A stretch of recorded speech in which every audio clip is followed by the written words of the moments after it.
welcome to the channel. So today's video is on winter riding. So winter riding, I'm going to include wet weather riding in this as well. And there are loads and loads of videos on YouTube on how to ride in the wet and how to ride in winter.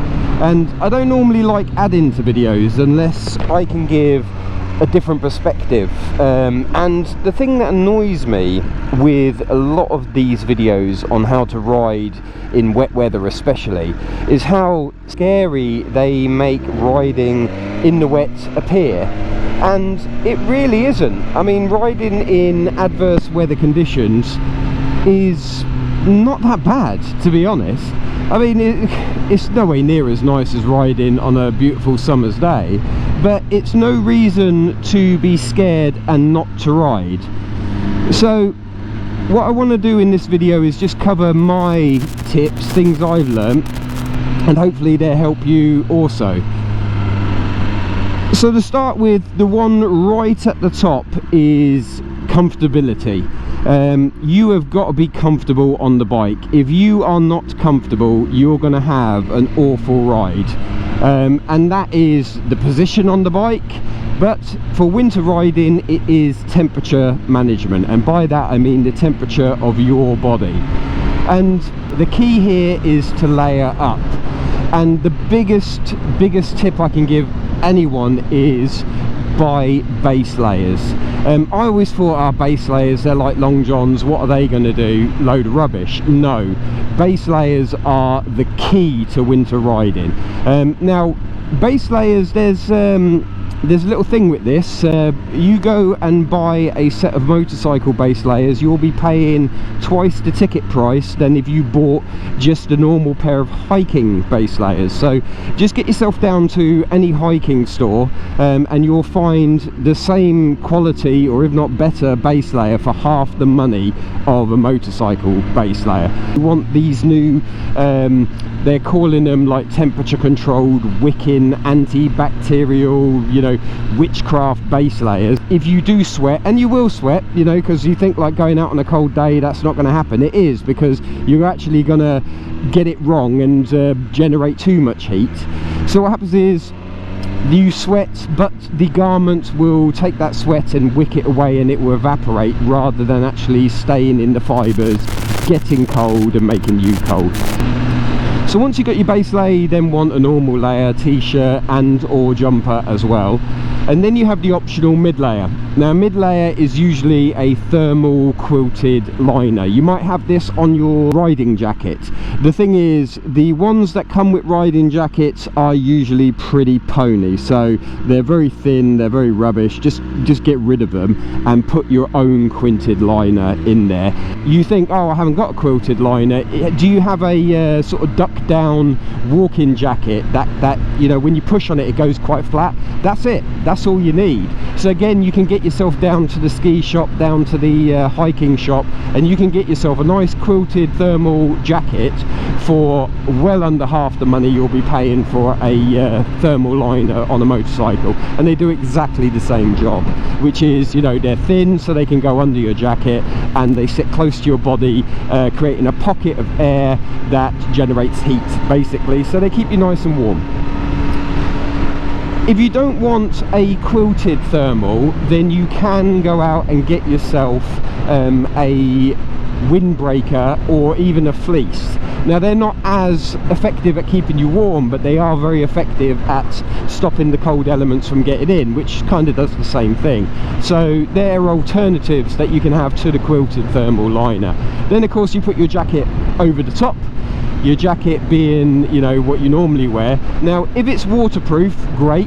If it's not waterproof, then a quick tip to make it waterproof is put a waterproof jacket over the top, and that will also make it windproof, which will do a great deal in keeping you warm. So you can really have a winter outfit on a budget if you want.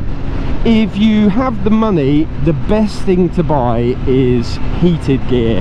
They're going to save you additional layers and they will keep you warm no matter what. So heated gear if you can afford it. If you can't and you're buying stuff piecemeal, get yourself thin thermal type layers that, you know, are designed to keep you warm on a hike. They do exactly the same thing on a motorbike. What you actually need motorbike garment for is your jacket and your trousers. They've got to be abrasion resistant and be able to withstand, you know, 70 mile an hour plus speeds, but base layers don't. So, you know, they're the same quality no matter where you get them from, but as soon as you slap a rucker or a spiddy badge on them, they're going to treble in costs. Now you are warm. That is the main thing.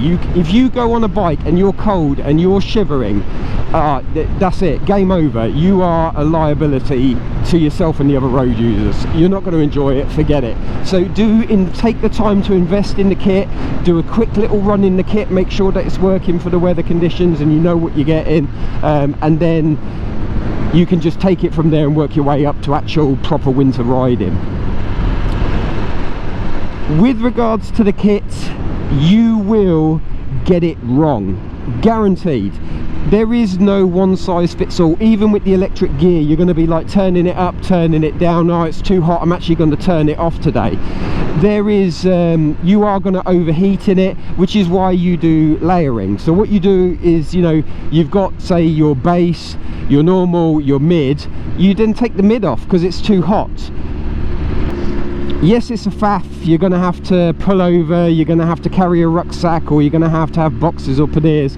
And this is why I did a video saying how sports bikes suck in winter, because obviously when you start wearing layers, they get in your way and they're a real pain for moving around on the bike.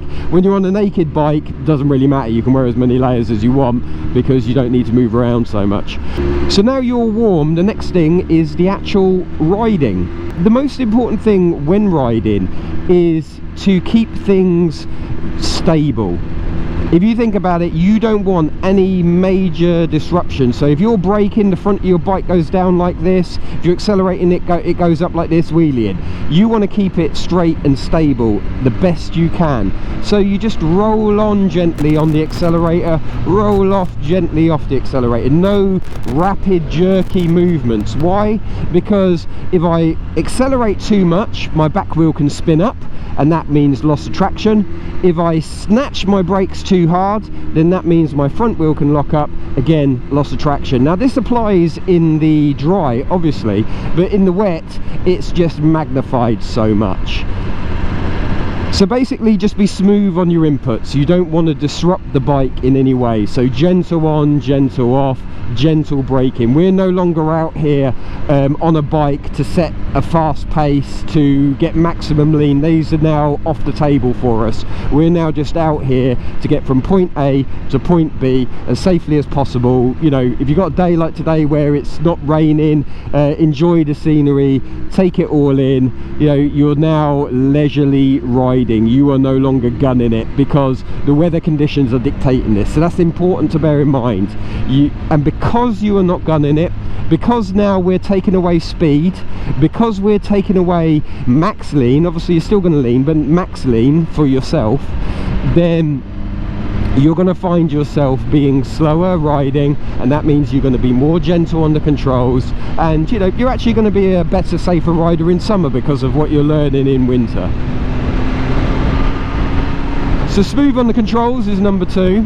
Number 3 is lean. So here in summer I would be coming up on the outside, I'll be proper counter steering into this corner, my head will be over here leaning, you know, I'll be having a good time.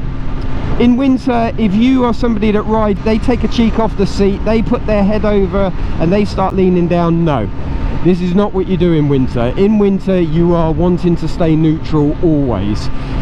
Obviously sometimes you're coming up to a corner, you got to lean, you got to counter steer, you know, but you are, if you think about it, MotoGP riders will lean at 60-degree lean angles. Us mere mortals on the road, if we're doing really well, we'll lean at about 40-degree lean angle. 30-degree lean angle is your usual average ride and you're having a little bit of fun. So in winter you're looking at going 25-20-degree lean angles. Does it mean in winter, cold, icy conditions, rain, wet rain, that you can't lean at all? No, of course you can. but just don't be leaning off the bike, because that would be engaging too much lean. If you have to engage that much lean, you're riding too fast for the road conditions. So yes, you can lean. Watch up here, I'm tipping in, but I'm probably tipping in at like, what, 8 degrees, 12 degrees, something like that. You aren't seeing this screen in here really bank over. You're just a little bit. I'm not accelerating out of the corner either. I'm going into the corner, as they say on a bike test, you know, I'm going into the corner at 40 miles an hour, I'm exiting the corner at 41 miles an hour.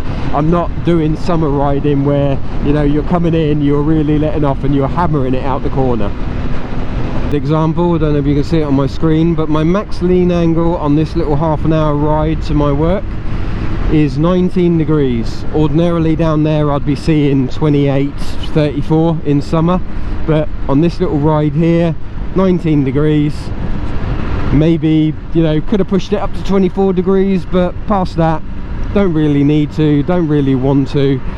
You're just riding gently, enjoying the views, enjoying being on a bike, not hooning it. Riding to the road conditions. Just say that over in your head and philosophize on it. As you've reduced your speed because of the conditions, therefore you don't need to lean as much anyway, so they are going to sort each other out. A good way of indicating what speed you should be doing is stick to the speed limits. I mean, in summer I'm going to bring up a video relating to speed and road conditions and bikes and all that, but for winter riding, this is a 60-mile-an-hour road. There's no reason I should be exceeding the 60 miles an hour on these road conditions. Now everyone's going to say you should be doing that all year round, blah blah blah. Those people don't ride, they certainly don't ride big bikes. You know, we'll have this discussion in future videos, but for the sake of this video, you know, speed limits are very good things to stick to. This is a 60-mile-an-hour road. I want to be sitting at 60 and under. You know, when I'm coming up to roundabouts, I want to be taking them at about 20 miles an hour and under. The reason for that is I'm now going slower, which means I don't need to lean, which means I'm not putting myself at undue risk. So we're warm, we're gentle on our controls, and we're not leaning the bike over. Now this means the bike is staying upright and it's straight. This is what all bikes really excel at. Bikes are fantastic at just going straight under momentum. Now why I mention this is because one thing that happens to us on bikes quite a lot is crap is out on the road. You know, you're going to have debris, oil spills, you're going to see some ice, just something you don't like the look of, mud, actual literal crap from horses if you're on country roads like this. And as a biker, what you do ordinarily is you'll come along and you do a swerve avoidance like that. You don't want to be doing that when the heavens are open or the road, you know, it's minus degrees and it froze overnight. Your swerve avoidance is an extreme movement. It breaks what we just spoke about earlier with regards to smooth throttle, smooth braking. It breaks with regard to lean because you're violently twisting the bike out. If there's something in front of you, what you really want to do is keep the bike flat, straight and upright, and just go over it without acceleration, without braking. Just keep at the speed you were going at. Now there are always exceptions to that rule, so please take this bit of advice very, very sensibly, because obviously if there is something in the road that's really dangerous, a swerve avoidance might be the right thing to do.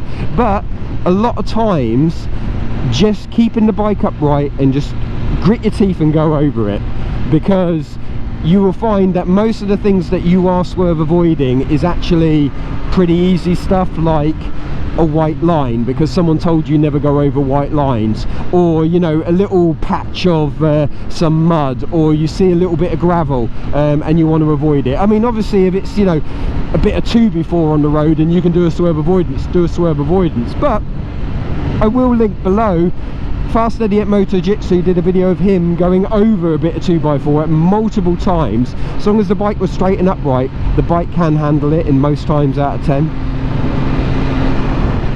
And another tip is when you're coming up to stops, I find just take both legs off the bike so you can fully support it, if you can flat foot on both sides, that is, because it just is a little bit safer just in case one foot slips, whereas in summer you'd only be putting one foot down.